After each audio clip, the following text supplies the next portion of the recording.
Have you ever had someone call the police on you twice for doing absolutely nothing, then cry in public until you looked like the villain? That's exactly what happened to me at 5 a.m. on a gym floor over the course of one very long year. I train at 5 a.m., before the sun, before the crowd, before anyone has the energy to bother me. In, headphones on, out by 6:30. That was the deal I made with the world, and for a long time the world kept its end of it. No small talk, no eye contact, no reason for anyone to remember my name. I liked it that way. A gym at 5 a.m. is one of the few places left where nobody expects anything from you except effort. Everyone at that building left me alone. Everyone except Renata. Renata had been a member since the place opened its doors. She walked around like she'd co-signed the lease. She knew every front desk kid by name, corrected strangers on their squat depth without being asked, told the teenage staff how to fold towels properly, and treated the gym floor like her personal stage. For months, I did my routine and stayed completely out of her orbit. Nodded if she said something directly to me, kept moving otherwise. That was enough for everyone else in that building. It was never going to be enough for her. One morning, she planted herself in front of my bench mid-set and just stood there, arms crossed, waiting until I finally pulled an earbud out. "I say good morning to you every single day," she said, arms crossed, "and you never once acknowledge me. It's disrespectful." I told her it wasn't personal, I just kept to myself. "No," she snapped. "You ignore me on purpose. You think you're above everyone here?" I put my earbud back in and finished the set. I figured that was it. It wasn't. A week later, I was 20 minutes into a treadmill run when 2 police officers walked in and headed straight for me. Renata stood by the front desk, arms folded, watching like she'd bought tickets. Someone had called about a man acting aggressive and making a woman feel unsafe. The officers looked around. Empty gym, 5 a.m., a guy sweating in running shoes, and left within minutes. Renata watched the whole thing with a small, satisfied smile.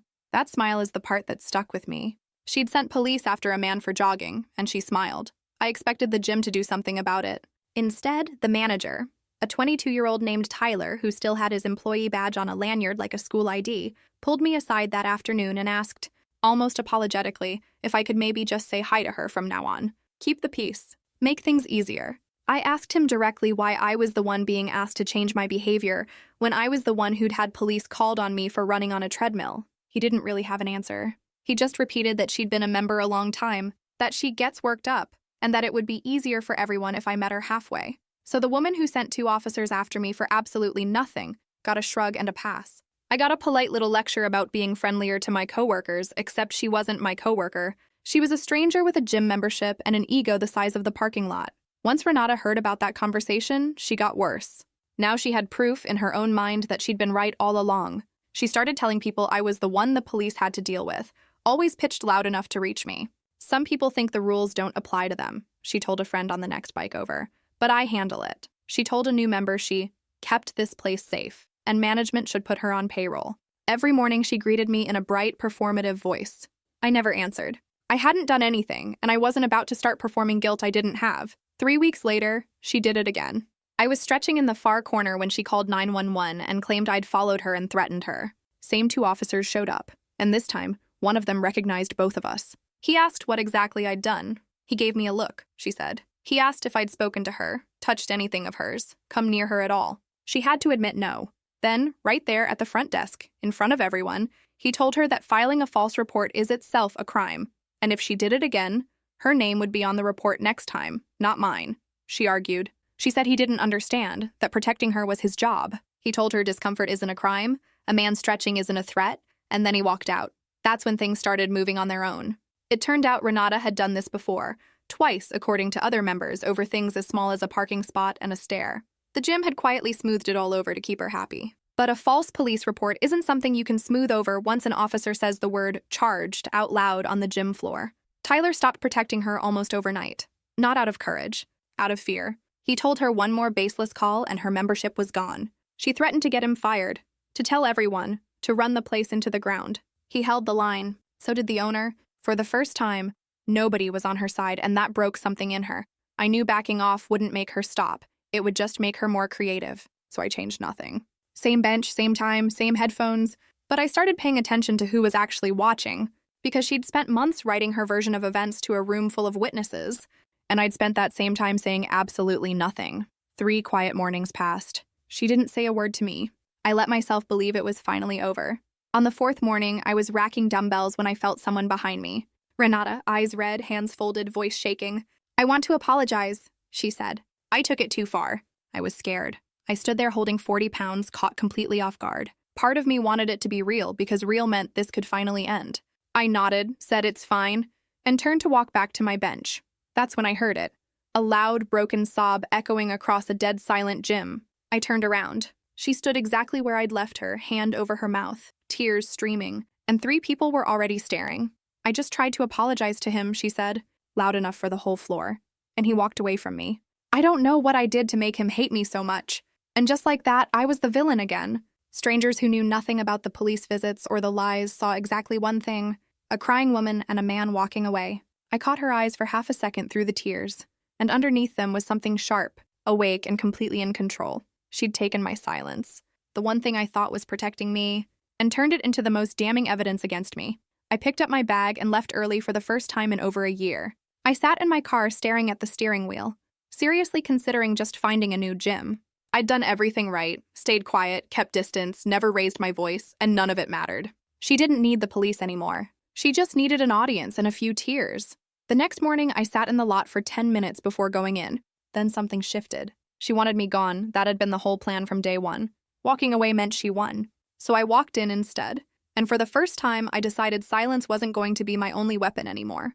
I started small. Headphones around my neck instead of in my ears. I walked up to Carla, the one person Renata treated as her confidant, the one who'd been quietly getting sick of the gossip for months. "Hey," I said, normal volume like talking to a coworker. "Sorry if things have been weird around here. Not trying to cause problems." She studied me for a second. "You know she told me you got arrested, right?" That one landed harder than I expected. Not because it was a lie, but because I hadn't realized how far it had traveled. I told her the truth. Never arrested, never charged. And the second police visit ended with a warning aimed at Renata, not me. Carla nodded slowly, like she was connecting dots she'd already half connected herself. "Yeah, that tracks. She told me you threatened her too, but I was here both times. I watched you on the treadmill. I watched you stretching in the corner. You didn't do anything." She admitted, a little sheepishly, that she'd stayed quiet the whole time because getting involved with Renata meant becoming her next project, and she'd seen exactly what that project looked like from the outside. Then she told me something worse. Renata had been telling brand new members, people who'd never even spoken to me, that I had a restraining order against me. There was no restraining order. There was nothing. But when a confident regular pulls you aside on your second week and tells you the quiet guy in the corner is dangerous, you believe her. Nobody double-checks a warning like that. I asked if she'd tell the owner what she'd told me. "If she does one more thing, yes," she said. "But I'm not starting a war for someone I barely know." Fair, honest, I respected that more than an empty promise. Renata noticed the shift immediately. She'd spent a year studying my routine like a job.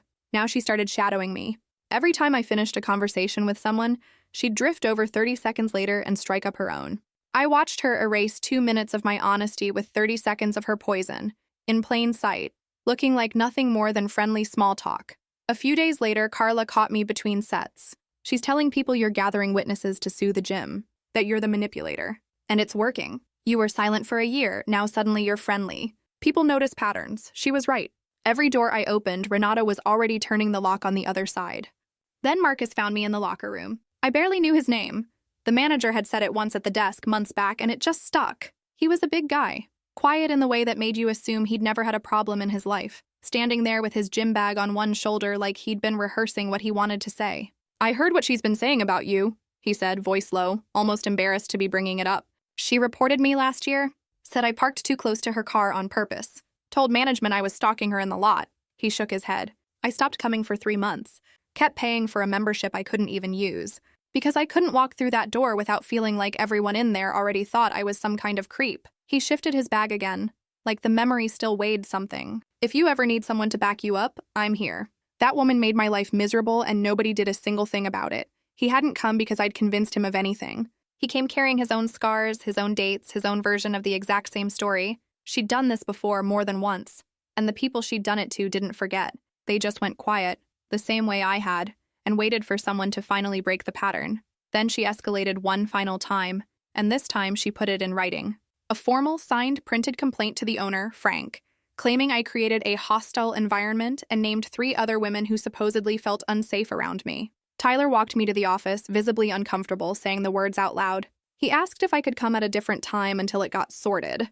I went home, sat at my kitchen table, and seriously considered quitting. Then I understood exactly what quitting would hand her. A win, wrapped in silence. So I called the gym and asked for Frank directly. I want the names of those 3 women, I said, flat, calm. Because I'd bet money I've never spoken a word to any of them. Long pause. One of them already told me she has no issue with you and had no idea her name was even used, he admitted. One borrowed name had been enough to drag me into an office like a suspect. He told me to keep coming at my normal time, said he'd handle it. But he sounded tired, and tired people take shortcuts. The shortcut is always removing the quiet one instead of the loud one. So I made sure the truth came from more than just me. Marcus was in. Carla stopped hesitating. The next morning, Frank's car was in the lot before sunrise, something that had never happened before. Tyler told me quietly that all 3 of us were wanted in the office at 5:30.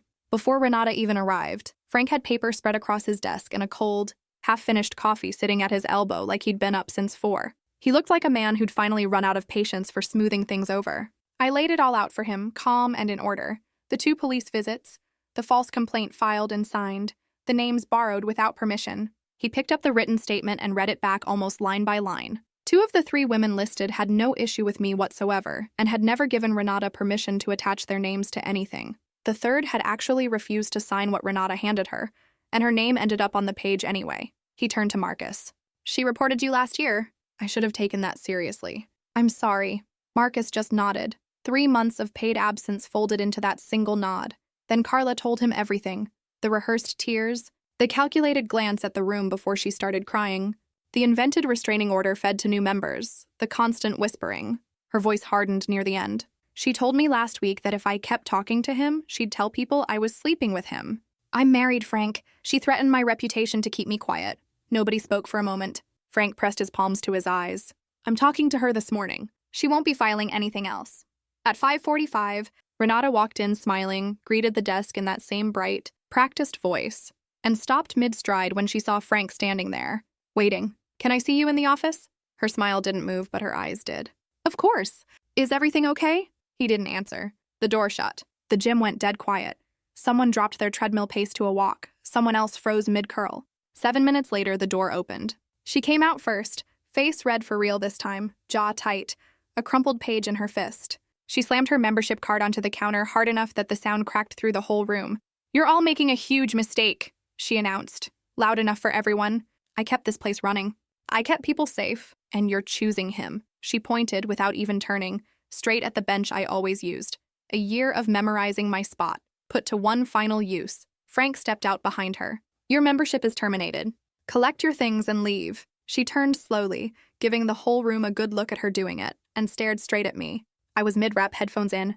I didn't look up. I didn't stop. She stood there 15-20 seconds, waiting for me to give her one usable reaction. I gave her nothing.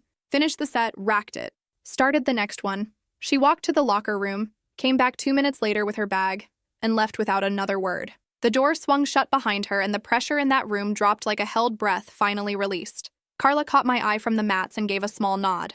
Marcus gave me the same one from the rower. I put my headphones back in and finished my workout like it was any other Tuesday. Her card sat on the counter until closing. Tyler slid it into the drawer with the lost keys, and that was the last anyone ever heard of Renata.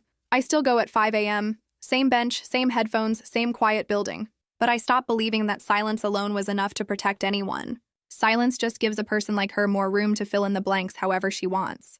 It took a year of watching her rewrite my character to strangers before I understood that staying quiet wasn't the same thing as staying safe. Some people will take every ounce of restraint you give them and use it as evidence against you. The only thing that ever actually worked was other people finally saying, out loud, what they'd been sitting on the whole time.